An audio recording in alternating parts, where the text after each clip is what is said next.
बिस्मिल्लाहिर्रहमानिर्रहीम। Nasir Mir PTI overseas platform से एक दफ़ा फिर आपके साथ हाज़िर है। 2 दिन पहले सुप्रीम कोर्ट ने फैसला दिया कि जो मखसूस नशिस्तें हैं वो पीटीआई को नहीं मिलेगी।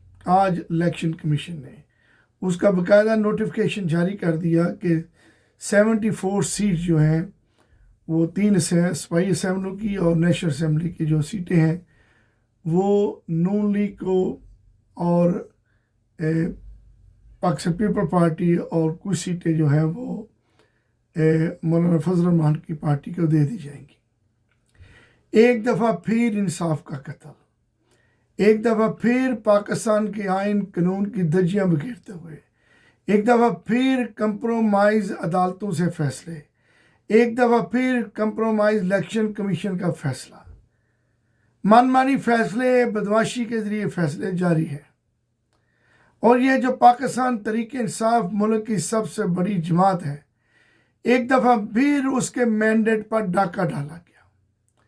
ये सीटें उनका हक बनता था, लेकिन अब मनमानियाँ और अपनी बदमाशी पंजाब में, सिंध में और के में कुछ हद तक जो है वो मौलाना फजल रहमान की जमात को 12 सीटें वहाँ भी दी गई हैं।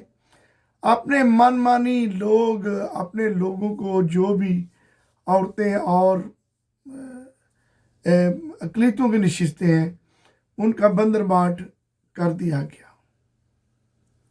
पाकिस्तान का निज़ाम दिन ब दिन अबतरी की तरफ जा रहा है।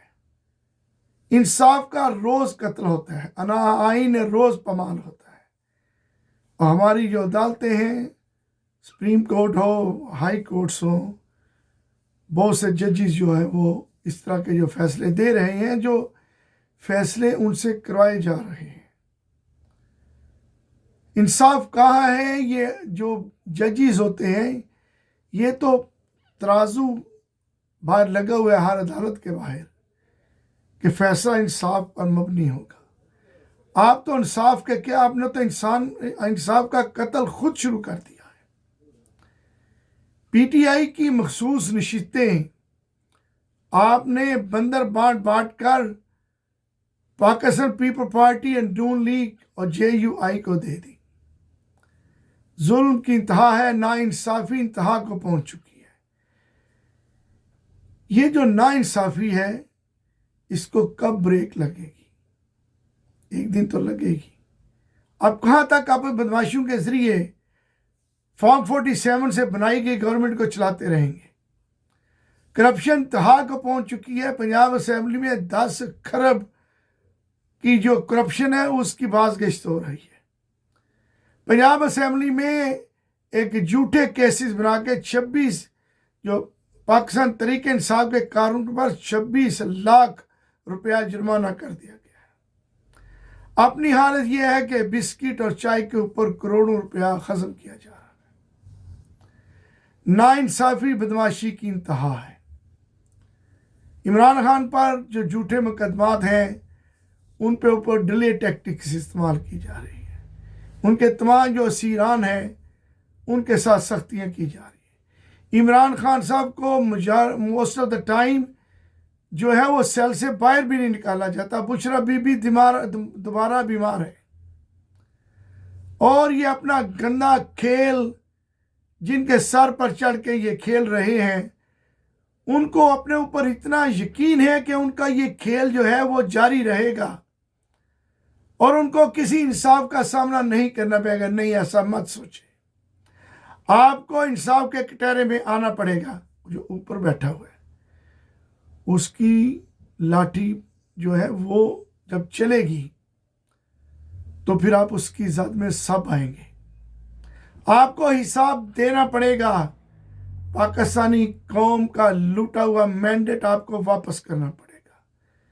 जेलों में जिन लोगों ने आपने सख्तियां की और जो बच्चे बाहर निकल के शहीद हो रहे हैं, आपको हिसाब देना पड़ेगा। आपको 9 मई का हिसाब देना पड़ेगा। आपको 26 नवंबर गोली क्यों चलाई बताना पड़ेगा। आपको बताना पड़ेगा मखसूस नशिस्तें जो हैं वो अपने चहीतों को क्यों दिलवाई, हिसाब देना पड़ेगा। साफ देना पड़ेगा कि किस तरीके से अदालतों के ज़रिए आप जो है इंसाफ के ऊपर वो इंसाफ का कत्ल कर रहे हैं, आइन को पमाल कर रहे हैं। इमरान खान के साथ जो ज्यादतियाँ हैं, जो उसके कारकुन का साथ ज्यादतियाँ हैं, उसको लीडरान के साथ जो आप ज्यादतियाँ कर रहे हैं, हिसाब देना पड़ेगा। हर एक गोली का हिसाब आपको देना पड़ेगा। और अब तो इमरान खान साहब का पैगाम तो आ गया है कि मुहर्रम के बाद जल्द आज़ादी की, हकीकी आज़ादी की तारीख दोबारा शुरू की जाएगी। हम ओवरसीज़ में रहते हुए तमाम पाकिस्तानी हान की कॉल का इंतज़ार कर रहे हैं। हमने बहुत सी कॉलें दे भी रहे हैं। हम ओवरसीज़ में रहकर ह्यूमन राइट्स की जो वायलेशन पाकिस्तान में होती हैं उनको उजागर करते हैं। यहाँ पे ह्यूमन राइट्स के जो चैम्पियन हैं उन तक रीच आउट करते हैं। लेकिन अब जैसे ही खान साहब की कॉल आएगी, इंशाअल्लाह ताला तमाम ओवरसीज़ पाकिस्तानी, तमाम PTI के जो चैप्टर्स हैं वो बिल्कुल उस कॉल के साथ खड़े होंगे।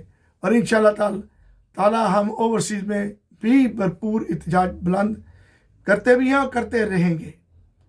इसके साथ ही इंसाफ की तवक्को के साथ इमरान खान जिंदाबाद, पाकिस्तान जिंदाबाद।